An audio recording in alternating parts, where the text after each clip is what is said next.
তবু আমি দাঁড়ালাম। একটি প্রসন্ন প্রত্যুষের প্রত্যাশায় প্রজন্ম আজ প্রসব যন্ত্রণায় যেন কাটাচ্ছে কাল। একটি প্রজন্ম আজ জালিমের মসনদ ভেঙে গুড়িয়ে দিতে প্রতিজ্ঞাবদ্ধ।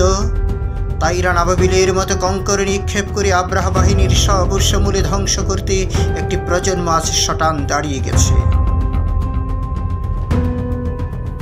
আমি তাদের পাশে দাঁড়ালাম। নারকেল বাড়িয়ায় বাঁশের কেল্লায় মহান তিতুমির যেভাবে দাঁড়িয়েছিলেন ইংরেজদের বিরুদ্ধে। আমাকে দেখে নিবি বলে হুমকি দিয়েছে কর্তৃপক্ষ, আমার বিলে স্বাক্ষর করবে না বলে জানিয়েছে রাগান্বিত সভাপতি, আমার চাকরি খাবে বলে হুমকি দিয়েছে কমিটি। তবু আমি দাঁড়ালাম এই বিপন্ন ছাত্রদের পাশে।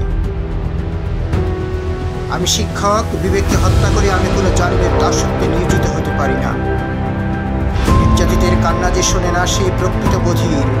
মুসলিমের আর্থ চিৎকারকে উপেক্ষা করে যে নান্দনিক শিল্প নিয়ে মেতে আসে, প্রকৃত অর্থে সেই কণিকা বৃদ্ধিতে নিয়োজিত। যার কবিতা অন্যায়ের বিরুদ্ধে প্রতিবাদ করতে জানে না, সে কবি নয়, শব্দ জল্লাদ। যার কবিতা অসত্যের বিরুদ্ধে হাতিয়ার হয় না, সে কবি নয়, বন্য কাপালি। আমি দাঁড়ালাম এই বিপন্ন জনতার পাশে, আমি দাঁড়ালাম এই আগ্নেয়গিরির অগ্নুৎপাতের পাশে, আমি দাঁড়ালাম এই সংগ্রামী রক্ত জবানের পাশে, আমি দাঁড়ালাম এই রক্তচূড়া রক্তলাল গুলমোহরের পাশে। হয়তো খুশি কাটাবে রাত আমার শিশু কন্যা, হয়তো আমার স্ত্রী মোর সহবী।